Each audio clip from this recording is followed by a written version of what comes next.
La fuerza de Argentina está caminando a mi lado, baby, no estoy solo.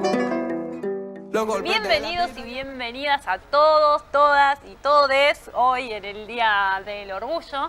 Hoy vamos a estar hablando primero de esta abolición a la ley del aborto en Estados Unidos, que la Corte Suprema sorprendió con esta bomba que tiró.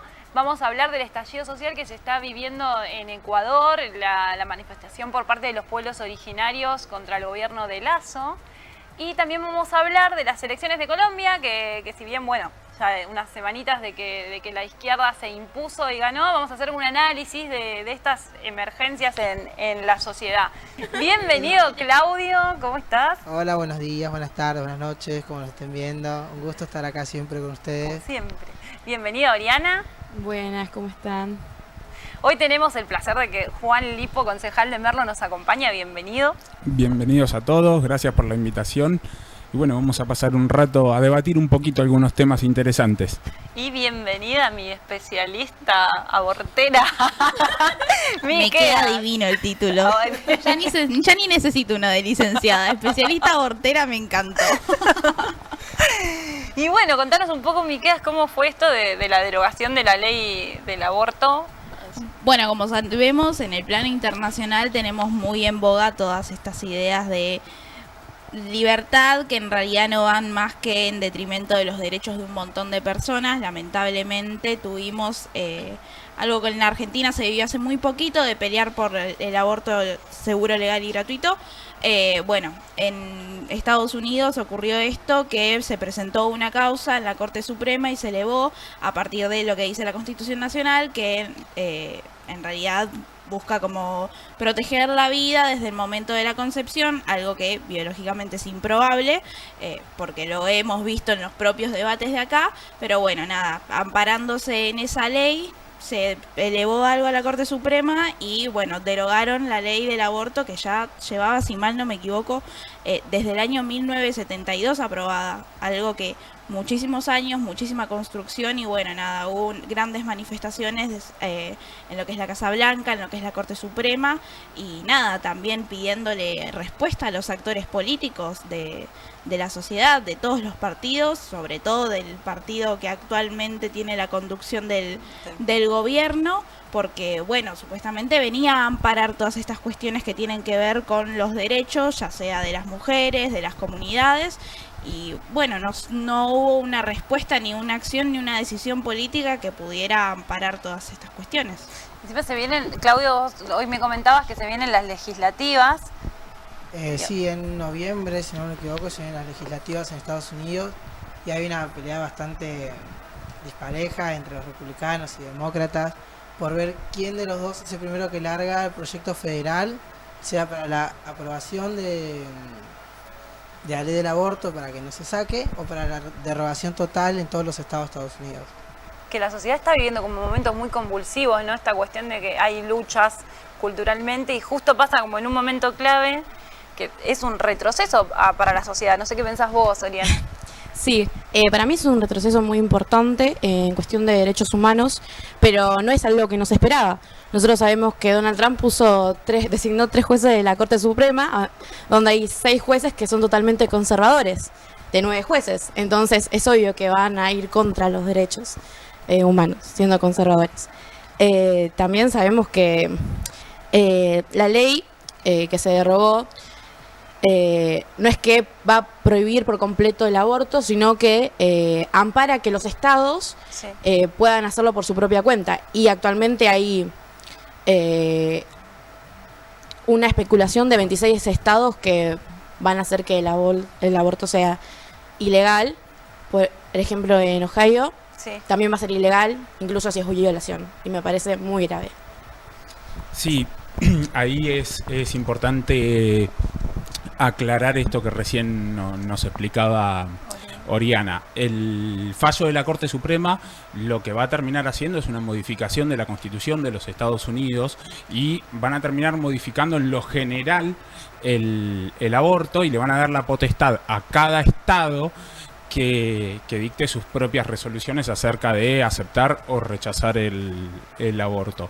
Estarán los estados, aquellos que son un poco más conservadores, que seguramente lo rechacen, y aquellos estados que son un poco más progresistas seguramente lo terminen aceptando, lo cual me parece que marca un retroceso en leyes sociales en Estados Unidos, pero que también me parece que marca una idea de las políticas que están pensando en llevar adelante, ya sea uno u otro de los sectores políticos, ¿no? Yo siempre soy de los que coinciden con esa idea que Estados Unidos tiene dos ideologías de derecha y van viendo quién va gobernando y de qué forma, pero todas tienen el mismo sentido y la misma visión sobre las leyes sociales. Yo en ese sentido quería dialogar un poco con Juan para ver qué es lo que piensa. Nosotros tuvimos una lucha por esta legalización muy reciente, estamos hablando de que recién en 2020, después de pasar por ambas cámaras legislativas, se pudo legalizar esta cuestión, pero bueno, todavía también creo que tenemos ese artículo en la Constitución Nacional que protege la vida desde la concepción y qué sé yo. Y eso. ¿Cómo ves esta posibilidad de que repercuta, siempre lamentablemente con una agenda marcada desde la hegemonía estadounidense, en lo que vendría a ser Argentina y nuestra lucha súper reciente, que es algo que nosotros decimos, que al final tenemos que siempre estar luchando y siempre hay que estar levantando estas banderas porque un derecho adquirido de una te lo pueden sacar? Mira, yo en ese sentido creo que hay que marcar una diferencia entre lo que es la sociedad de los Estados Unidos y lo que es la sociedad argentina o las sociedades latinoamericanas. Creo que la forma en que la Argentina conquistó este derecho es muy distinta de la que lo hicieron en otros países y me parece que eso marca una situación mucho más tajante. Creo que ningún fallo judicial o ningún poder político se atrevería a ir en contra de una ley que tuvo el apoyo masivo de no solo las compañeras y los sectores femeninos, sino que también lo apoyaron los compañeros y los sectores masculinos. Y me parece que el gran caudal de personas que le dieron ese acompañamiento y ese apoyo a una ley tan importante, me parece que eso marca un límite sobre la cuestión a la cual podrían llegar a avanzar. Sí, me parece que estas ideas que se empiezan a plantear en algunos países es importante que nosotros lo tengamos en cuenta para entender que las luchas no terminan y que hay que seguir manteniéndolas, respetando obviamente las visiones distintas, porque tenemos que entender que determinadas personas pueden pensar de una u otra manera, pero cuando hay una ley hay que cumplirla. Me parece que esta conquista ha marcado un antes y un después y es importante eso, ¿no? Que la lucha, por más que tengan una ley las compañeras que las avale, la lucha continúa y no solo en cuestiones del aborto, sino en muchas leyes más que van a defender muchos derechos que necesitan las compañeras, ¿no? Quería, además de lo que dijo Lipo, recalcar que también, si bien se dio una lucha masiva durante bastantes años con respecto al tema del aborto, de la legalización, de la despenalización acá en Argentina, sucedió cuando hubo un gobierno que apoyaba a los sectores populares y a los sectores más vulnerables. También entender de que saquen estos derechos en Estados Unidos, ¿con qué otros derechos van a atentar? ¿Contra el matrimonio igualitario? Ahora nos vamos a un pequeño corte y enseguida volvemos. La fuerza de Argentina está caminando a mi lado, baby, no estoy solo. Los golpes de la...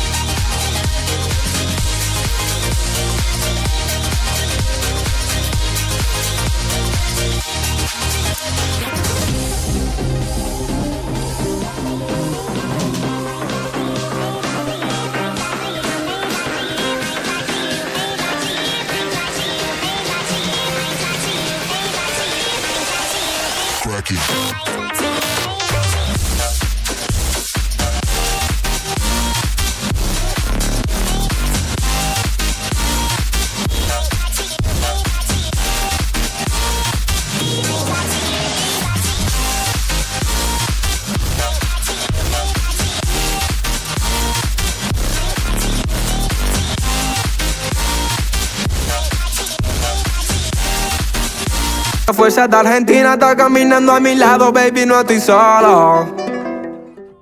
Segundo bloque, le damos la bienvenida a Matías Morales. Hola, Mati. Buenas tardes, Jess. Bueno, ¿Cómo estás? hola a todos y a todas, bienvenidos y nada, vamos a ver qué onda este programa. Bueno, estábamos en la presentación dijimos, estamos viendo el estallido social en Ecuador, que los pueblos originarios salieron a manifestarse, bueno, por sus derechos ante el gobierno de Lasso. El clima de tensión, hay muertos también, el clima de tensión que se está viviendo en el Ecuador en este momento, que nos tiene a todo el mundo en vilo. Sí, la realidad es que, bueno, viendo este fenómeno que está sucediendo ahí en Ecuador, es lamentable que este tipo de prácticas, este tipo de violencia siga existiendo en el 2022, ¿no? Escuchando un poco a los vecinos, a las vecinas, a los habitantes de Ecuador, expresaban que literalmente se estaban muriendo de hambre. Se estuvo criminalizando esa protesta, o sea, se estuvo como, de alguna manera u otra, como impidiendo ese derecho a que puedan protestar por lo que ellos les corresponde, ¿no? O sea, son trabajadores, trabajadoras que, por una cuestión de que están en zonas periféricas al centro, están en el campo, que literalmente trabajan de sol a sol, y ahí entra como ese abuso, ¿no? de la autoridad, ese abuso de depender de ese poder real, que constantemente de sol a sol están trabajando las 24 horas, producen el bien, producen, estaba viendo maíz, bueno, así millones de cuestiones alimenticias, y el 100% va para ese pequeño grupo de empresarios, constantemente ese poder real, esas pequeñas familias que literalmente les están impidiendo ese crecimiento. Ellos lo único que quieren es poder seguir luchando por esos derechos colectivos, el derecho a la identidad, el derecho a que no los discriminen. O sea, ellos enmarcaban y también denunciaban este poder que ejercían los ricos y blancos. Imagínense cómo nos remontamos a la historia, ¿no? Porque eso sucedía lamentablemente hace siglos. Porque en realidad quienes iniciaron las protestas son los peones rurales indígenas dentro de lo que es Ecuador. Entonces ahí cómo entra ese yugo colonizador que todavía pensamos que nos liberamos hace 200 años y todavía persiste y está latente, y en relaciones que parecen prácticamente de vasallaje del medioevo. Es increíble que tengamos que hablar de esto. Yo creo que todavía. quizás la colonización, por ahí lo que cambió un poco es el escenario, pero los actores siguen siendo los mismos. De hecho, el Sucre está reemplazado por el dólar, o sea, su economía está dolarizada. Están pidiendo que tengan intervención en los precios de los productos indispensables que se necesitan día a día. Pero me parece que también es importante remarcar que la lucha no viene solo de los pueblos originarios. Me parece que esto es un estallido social que responde a las políticas que estaba llevando adelante el gobierno de Lasso. Y lo que es importante también destacar es que años atrás la historia en Ecuador era distinta. Había un presidente como Rafael Correa que pensaba o veía la sociedad de otra manera, y las políticas estaban destinadas a esas clases trabajadoras. Hoy en estos años, con medidas como las que sufrimos en la Argentina hace con el apenas 2 o 3 años atrás con Mauricio Macri, el estallido social se produce por el aumento de los precios, el aumento del precio del combustible, el salario real que no alcanza, y me parece que es importante que los pueblos lleven adelante esas luchas, lleven adelante esas manifestaciones, y también que tengan memoria a la hora de emitir su voto. Y es importante también entender esto de que a la hora de protestar, nosotros los vemos, o sea, se emiten, y hay también un enojo con los medios de comunicación, porque son los mismos medios los que criminalizan la acción que están llevando este grupo que dice Juan, que lamentablemente son los que se animan, ¿no? Porque, a ver, hay una edición política del jefe de Estado que dice: vos protestás y la vas a pasar mal, o sea, y lo vemos y lo sufren. Esto que decías vos de la economía, cómo cambió a que se pueda dolarizar la moneda, ¿no? Esto sucedió en el año 2000 y hasta ellos decían, como decía Juan en su momento, Correa, o sea, ¿cómo hace para ese retroceso de volver al Sucre, ¿no? Es complejo y ellos entendían y lo veían como una cuestión complicada, ¿no? Y bueno, un gobierno como el de ahora, que reprime, un gobierno neoliberal que atenta contra las libertades del pueblo, es complejo. Y de hecho Correa ahora llamó a que se pueda haber una reelección. Pero bueno, vamos a ver cómo sigue este fenómeno que es lamentable. Pero voy a remarcar algo que dijiste cuando hablaste de los medios y de la manera de comunicarlos. Es cierto, este conflicto en Ecuador está sucediendo hace semanas y en la agenda... Exacto, y en la agenda de los medios hegemónicos recién se está dando a conocer ahora. O sea, es un tema del que se tapa, se oculta. Sí. Nosotros mucho no tenemos para sorprendernos de la realidad que está viviendo Ecuador, porque en la Argentina hemos sufrido ese tipo de cuestiones, incluso con el avance de la justicia también en el armado de causas judiciales contra presidentes como lo ha sufrido el compañero Rafael Correa. Me parece que hay un paralelismo, no es un hecho aislado lo que hoy está sucediendo en Ecuador, hay un paralelismo entre lo que sufrimos nosotros y lo que sufrieron otros presidentes en Latinoamérica, como pudo haber sido Lula en Brasil y tantos, Evo en Bolivia y tantos otros. Así que me parece que es importante ver todo el mapa y no solo puntual la situación que está hoy sufriendo Ecuador, sino hacer un análisis global de qué es lo que estuvo pasando durante estos años y cuáles son las medidas o las acciones que tenemos que tomar los países de Latinoamérica. Sí, lo que decís me remite un poco a lo que dijo Cristina hace un par de días, que ya no hablamos de poder judicial, hablamos de partido judicial. Sí. Y cómo utilizan constantemente la judicialización y estos casos y estas nuevas denuncias que se les hacen a los funcionarios, que en realidad lo que son funcionales en realidad a lo popular. Que los medios de comunicación siempre son cómplices, siempre terminan respondiendo a ciertos intereses. No, y también esto que decía Juan, ¿no? Cómo se replica, de hecho, bueno, a la inversa en Colombia, ¿no? Cómo pudimos pasar de ese gobierno neoliberal ahora a esta nueva esperanza para los habitantes, y cómo también la pasamos en Argentina. Y a ver, es claro, son dos modelos de país para el mundo entero. O sea, está ese pequeño grupo que quiere aprovecharse, que quiere exprimir a más no poder todos los recursos de un país, y estamos lo que nosotros, como nuestra organización... Esa lucha contra el imperialismo. Exactamente, estamos los que... Y ahora cuando hablemos de Colombia también lo vamos a remontar. Cómo exponían esta idea de justicia social, esta idea del peronismo, ¿no? Que se replica también en muchos países. Y a ver, es lo que hay que hacer. Nosotros tenemos que laburar por y para la gente, y la gente tiene que comenzar a entender que tenemos que ser funcionales a estas ideas, a los mismos políticos. Y ahí no podemos fallar. Ahí está el desafío para los que estamos en política. Nos vamos con esta reflexión de Matías, nos vamos a el último bloquecito, el último corte, volvemos con el último. La fuerza de Argentina está caminando a mi lado, baby, no estoy solo.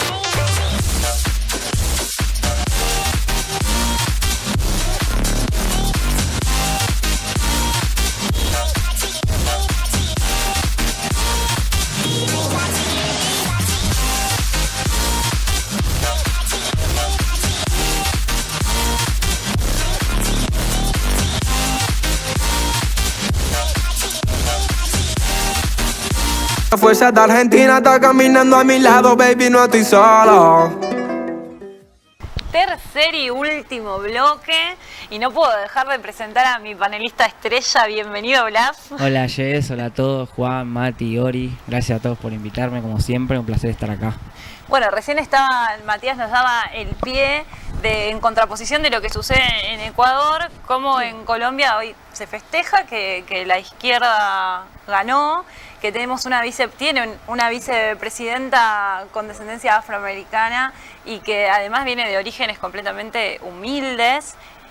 que no sé, que eso hace rato que no se venía dando en Colombia.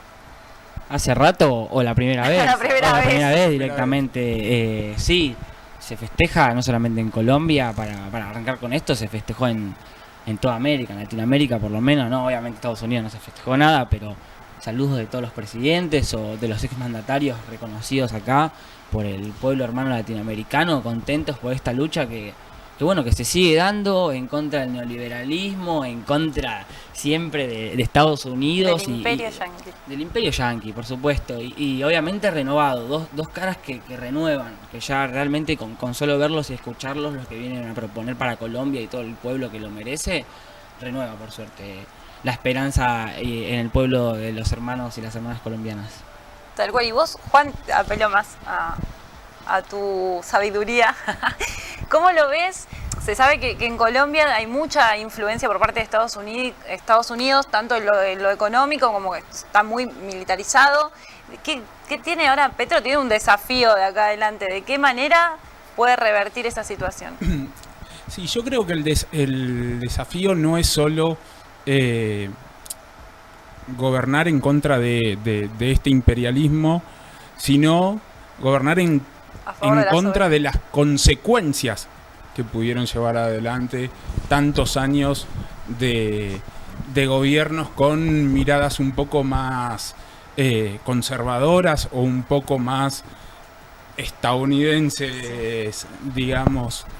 Creo que yo la escuchaba a la vicepresidenta decir que este era el gobierno de los nadie, y me parece que eso es importante remarcar, que tienen el desafío de gobernar en contra de esos privilegios que existieron durante tantos años y empezar a gobernar para las mayorías. Desde la Argentina nosotros tuvimos la suerte de haber tenido el paso por esta tierra del general Juan Domingo Perón hace muchos años atrás, y eso transformó la realidad de este país. Otros países de Latinoamérica no tuvieron esa suerte y los procesos se fueron retrasando un poco, pero me parece que nunca es tarde para empezar a gobernar de cara al pueblo y dándole la espalda a los sectores económicos que siempre buscan los beneficios de las minorías y no los gobiernos de las mayorías. Tal igual tiene una tarea complicada. Complicadísima, pero bueno, se ha notado un amplio apoyo del pueblo, entonces me parece que eso es un gran empujón. Y de las naciones latinoamericanas, ¿no? Que tenemos que empezar a hermanarnos. Tal cual, me parece que también es importante destacarlo eso, ¿no? Ya sucedió en Chile, ya ha sucedido en varios países de Latinoamérica el avance de gobiernos que vienen con una mirada mucho más de la izquierda. Exacto. No, sí, retomar lo que dijo, que venían de gobiernos de derecha, que no pensaban en los sectores vulnerables y populares, y festejar, ¿no? Como la patria grande. Creo que el discurso de Latinoamérica fue eso, festejar que ganó las voces del pueblo, porque es así. Yo veía los medios de comunicación 2 o 3 semanas antes de Colombia y decía que si ganaba Petro iba a haber una lucha, una guerra, que todos iban a salir a la calle y que los militares y todos los demás. Pero no fue así. En realidad ganó porque el pueblo lo eligió, y hay que entender que también en muchas otras votaciones, por no decirlo, la mayoría fueron fraudulentas y no fueron transparentes los votos en Colombia. Y primero tenemos que festejar que hubo una votación democrática con transparencia, que hay por primera vez una vicepresidenta afrocolombiana y que ganó la izquierda.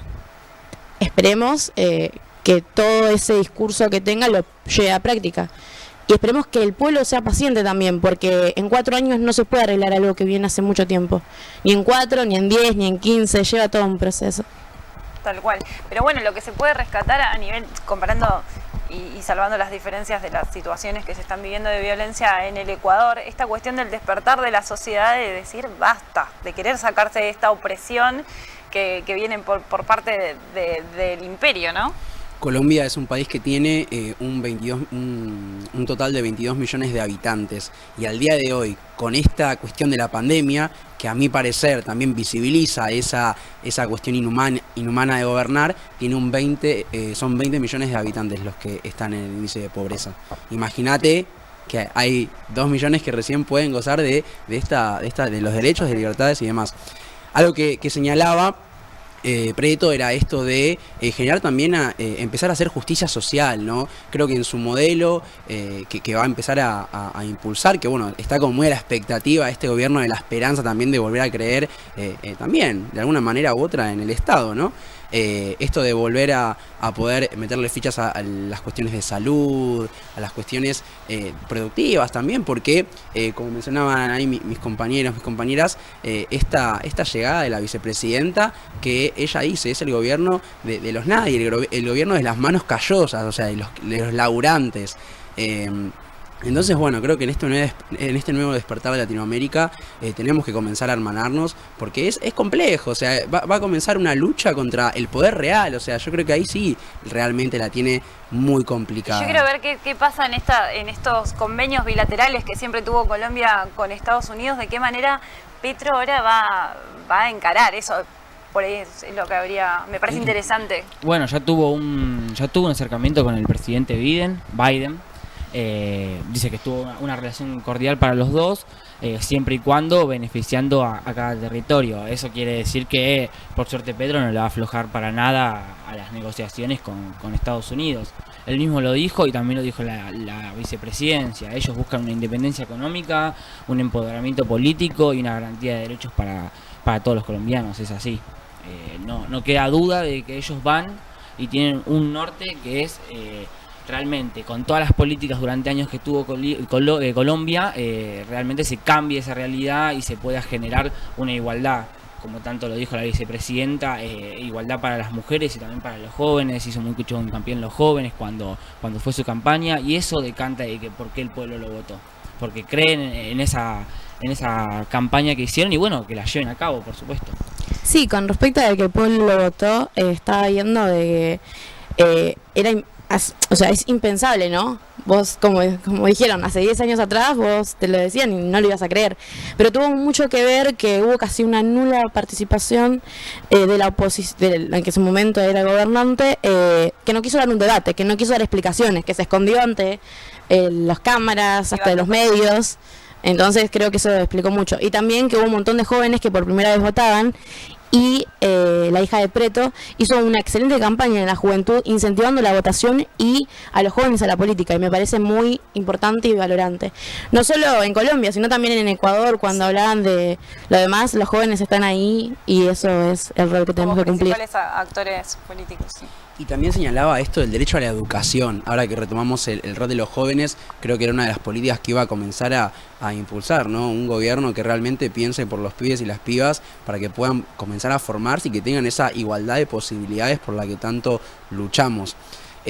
También en un reportaje que hizo el actual presidente, mencionaba el rol de las bandas criminales, o sea, esas bandas que tienen de cierta manera como un poder político, ¿no? Poder político no, perdón. Ese poder que le daba la política, que se ejercía con la sociedad. No, creo que también esa va a ser una lucha que él señalaba que tenía que comenzar a dar, que va a ser compleja porque se acumulaban muchas cuestiones, este tipo de bandas criminales que él sostenía, ¿no?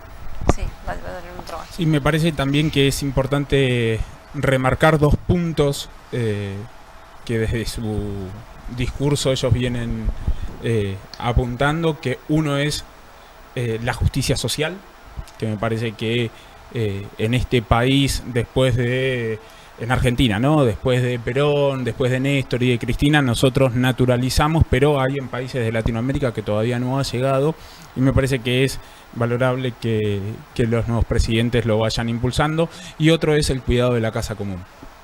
Creo que es fundamental que estos nuevos gobiernos empiecen a pensar políticas en el cuidado del medio ambiente. Eso me parece que es un tema sumamente importante y ojalá que lo podamos empezar a trabajar en conjunto entre todos los gobiernos de Latinoamérica y entre todos los gobiernos del mundo. Bueno, Juan, ¿cómo te sentiste? Muy bien, Muy bien, siempre que vengo o que estoy en compañía de les pibis, me siento muy bien. Muy cómodo. Bueno, te agradezco la presencia, gracias por tu predisposición, por dedicarnos tu tiempo. Nada, gracias a ustedes y seguramente volveré. Si me invitan, voy a volver a estar. Gracias, chicos. Gracias a ustedes Espero por que invitarnos. hayan disfrutado también el estar acá hoy, como yo siempre disfruto de la presencia de ustedes, de los jóvenes que siempre nos dejan tanto a nosotros por aprender. Y nosotros nos vemos la próxima semana con un nuevo programa. La fuerza de Argentina está caminando a mi lado, baby, no estoy solo.